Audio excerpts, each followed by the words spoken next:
All right. Thanks once again for watching Blue City Reviews. I've been covering the Howling series in reverse, starting with part 6, simply on a whim. The family has been under the weather, so we thought we'd do something goofy by watching the Howling series backwards. And my fiance's been doing it with me, and we've been having a great time laughing at some of this cheesy stuff. Part 5 we had a great time with just because it has its own aggravating rhythm. Every 10 minutes or so, they show you a quarter of a second of the werewolf. They just, yeah, it's annoying, and I love it. All right. Today I'm covering The Howling 4 from 1988. And I know that most people just fucking hate this movie. Wow. So, have I ever heard anybody say anything good about it? I don't know. I'm sure every movie has a fan, right? As a fellow critic of mine once said. But yeah, this is not the highlight of the series, and apparently this was based on the original novel, which Dante's original classic Howling was also based on the original novel. But they're like, no, they didn't do it right. We're going to do the novel better. You're going to do it better than Joe Dante with a budget so low you can't even afford sound. Every every piece of dialogue in this movie is dubbed. like and for that reason you can't tell if the performances are good or not. People pick on these actors, but it's not their fault that they had to dub in all their own dialogue, and I'm not certain they're even dubbing their own dialogue. I'm not certain these voices match up. Anyway, The Howling 4. I've got this big box of horror 15 movies. These are great when you can find them, because every once in a while you'll come across a gem you've never heard of. Howling 4, the original Nightmare. Okay. The plot is very similar to the first, has a lot of the same beats and sorts of characters. A young woman goes to an isolated cabin with her husband after a mental breakdown, this time brought on by this bizarre religious imagery that keeps flooding into her head. And once they get there, they realize that they are surrounded by a town that is not at all that friendly, and there's some dark shit going on.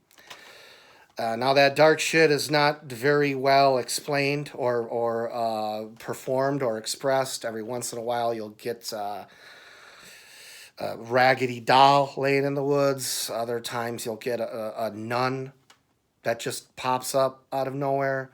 Um, Sometimes you'll get wolves running around the house, which are quite obviously just black dogs.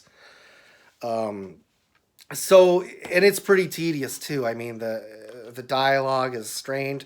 Again, 100% ADR. I'm sure it's hard to judge these performances. And up until the last act, not even the last act, up until like the last 15 minutes of the movie, it's pretty rough going. There is a good 80s song that opens the film from the gentleman who's in the Moody Blues. And I love Moody Blues. His name escapes me right now. And that song's great up front. There are a couple interesting moments, just purely for camp value. But the cabin is not at all as exciting as the castle from the last movie. The last movie was made on the cheap, but at least the castle was interesting to look at. But the last 15 minutes of this movie, 15 minutes or so of The Howling, the original Nightmare, is fucking awesome. I mean, I really liked it. That was a unique way to have a werewolf transformation. Guy just melts down, turns into this gelatinous, gooey, clumpy form, and just like oozes into a puddle. And out of the puddle, that actually reminded me of Jason Goes to Hell, but I digress.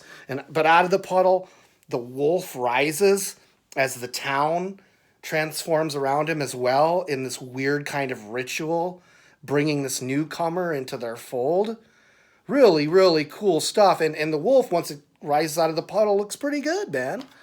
I mean, I've said it before on Blue City Reviews, but a lot of these practical transformations, even if they're done on the cheap, are better than the CGI. And I'm not anti CGI at all. I'm not a guy who bitches about CGI, but if you've got very little money, you're better off hiring your buddies to make it on the set than have your buddies do it on their computer.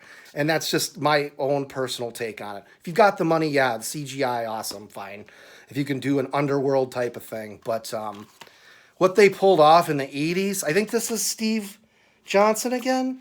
Sure, it's not going to say on here. I think he did a few of these, and he's done 1,000 movies.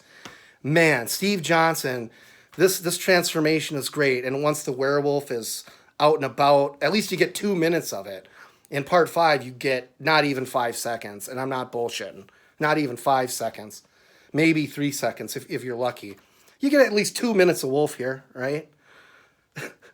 2 minutes of wolf in a in a werewolf movie. But hey, I do not hate this, and this is not all bad.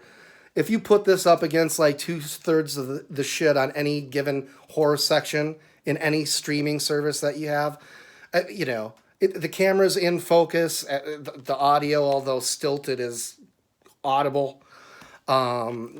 There's some interesting locations, and somebody put effort into the effects. So, yeah, Howling 4, I'm glad I own it. I might watch it once or twice more before I shuffle off this mortal coil, but not the highlight of the series, and I certainly would never put myself in the unique position of defending it. So, thanks for watching Blue City Reviews.